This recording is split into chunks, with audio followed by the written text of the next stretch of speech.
All right, Shalom. I want to start by giving our praises, honor, and glory unto Yahweh, Bahashem Yahushai, Bahashem Rachak Wadash.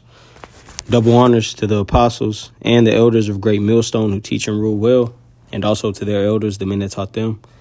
I pray the Lord have peace, blessings, and mercy upon the households of the hopeful elect. This is the brother Shemai Wan from the Great Millstone Houston Church. And I want to come with a lesson real quick, just coming with the example that the Lord made out of Eleazar, okay? Which is important to pay attention to, not to exalt yourself, okay? Because the Lord will get your ass, okay? The Lord will get you. If it's not pleasing unto the Lord, you're going to reap what the fuck you sow, regardless of the matter. So especially the Lord is not pleased with somebody that exalts himself. And that's exactly what this guy did. He exalted himself and he came against his own teachers. Okay? Trying to throw shade and give a bad image, a negative image upon the apostles and upon the Church of Great Millstone. But look at how the Lord deals, man. And this is only the beginning. It's exciting to the point where you see how the Lord deals, but not, not making any boast in this man's downfall. This is just according to the scriptures. Okay? So let's start with Ecclesiastes chapter 1 and 30. It says, "Exalt not thyself, lest thou fall, and bring dishonor upon thy soul. And so the Most High discover thy secrets, and cast thee down in the midst of the congregation, because thou camest not in truth to the fear of the Lord, but thy heart is full of deceit." And that fits what happened to the head chief priest Eleazar, okay? Exalting himself on a level where you didn't consider that the Lord is going to deal with you, bro. And now we see it as an example. And mind you, from the past, and I'm just speaking on things that I saw, not even heard, because there's many that, brothers got a lot of accounts on this guy. But I'm just touching base with what I saw. I remember one video I saw whenever he pulled up in the apostles, and he called Apostle Tahar a motherfucker. Okay? Just quick, easily said it like it's nothing. You can't fuck around with the true men of the Lord, man, and get away with it. Just like whenever them young niggas was calling Elisha Elisha, bald head. Look what happened. The Lord dealt with them quickly. And this is an example. Eleazar got dealt with quickly. Just last week, he was talking about pushing that grape upon Great Millstone, okay? But now look how the Lord humbled this guy. Whether or not he truly repented in his own heart, in his mind, in his spirit, or not. But the Lord did it, and we have him as an example of what the fuck not to do. You can't come against the men of the Lord and think you're going to get away with it. See, that's the exciting part about it. The closer we get to the end, you're going to see the benefit of having teachers that weren't removed in the corner. You're going to see the benefit of having teachers that are going to feed you with knowledge and understanding. Okay? And he got it. He got his learnings from the apostles and dipped out and did his own thing and perverted the doctrine on certain points. But now look at how the Lord dealt with his ass. Okay? The running was good until the truth came out. Nothing is hid from the Lord. As the scripture says, Sirach 1 and 30, "Exalt not thyself, lest thou fall, and bring dishonor upon thy soul, and the Most High discover thy secrets." Whatever you got going on behind closed doors that's fucking wicked and off and perverse, the Lord can expose you easily. And that's just the shit we know. Okay? And it's a prime example of to have a healthy fear towards the Lord and trying not to fuck around. Okay? Because you see how the Lord dealt with this guy instantly. And that's like a heads up for what's to come for these other churches that been coming against the doctrine of Yahweh Ba'ashim Yahweh Shai.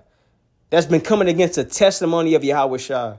That's been coming against the apostles. Okay? And it's all through the Spirit. But moving on, Luke 14:11, it says, "For whosoever exalteth himself shall be abased, and he that humbleth himself shall be exalted." This guy had a life that seemed like he was up and running. Okay? Exalting himself, giving himself a title as, a chief priest, high priest, this and that. But look how the Lord dealt with him simply. Like, that's easy work with the Lord, bro. All the names, the titles, the followers, the money, that means nothing. Look at this guy right now. Money ain't gonna heal him. That's why in Psalms 51, verse 16 and 17 talks about a sacrifice that's acceptable unto the Lord is a contrite spirit. Okay? Really being contrite, cut, broken down, pressed like fucking grapes, distressed, in between straits. That's something that's pleasable unto the Lord. But within the video, that nigga, Salakia, that guy was speaking proud, talking about y'all niggas can't walk in my shoes.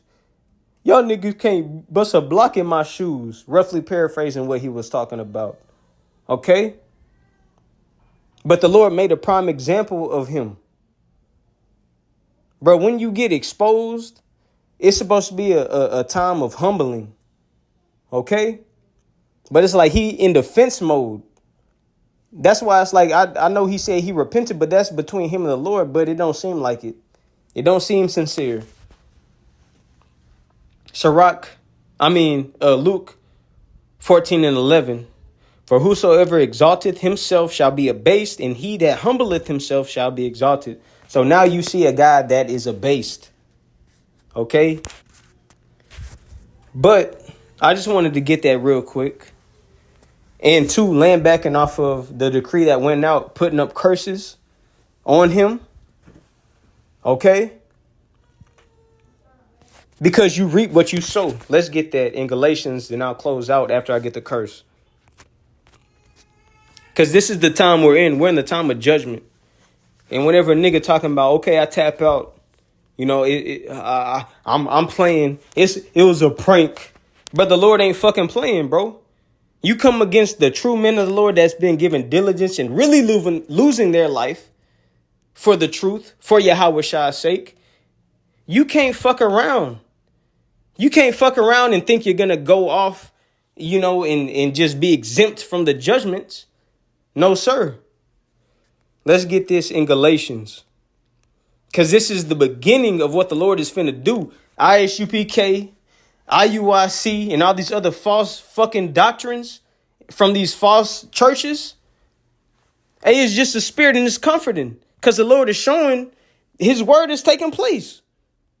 Ecclesiasticus chapter 1:30, what we just read, that's taking place right now. The Lord is not a liar, man. He will do it. If any nigga exalts himself, he's going to be abased. The Lord just showed you.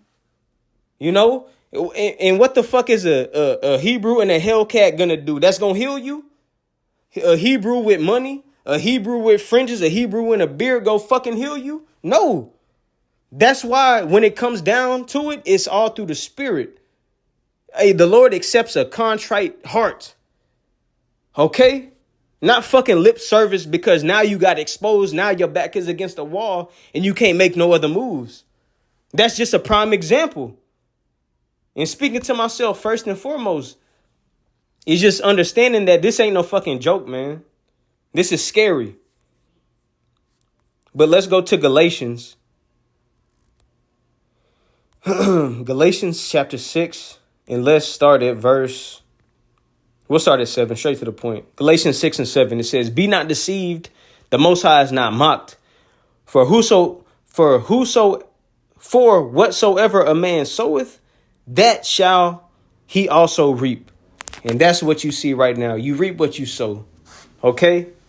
And the Lord is not unjust in any of his ways. The fact that this is happening, hey, this is a righteous act. Okay? This is an example for us to pay attention to. But let's close out with a curse. Okay? This is a curse in the Hebrew, and it says Yahweh Bahashem Yahweh Shai Shalach Rayum Wa Anashim Wa Abadim Wa Haragim Wa Mashapatim all call Adawamim Wa Gawayim Wa Ayabyim Nawa Baba Kwasha Baba Kwasha Baba Kwasha Yahweh Bahashem Yahweh Shai Bahashem Rachak Wadash Baba Kusha Shalach Rayum all Alazar Bahashem Yahweh Shai Bahashem Rachak Wadash the water them Yad Tawab. And that's it. Okay? So with that, I pray this was edifying to the Lord's elect. And to the next time I say Shalom.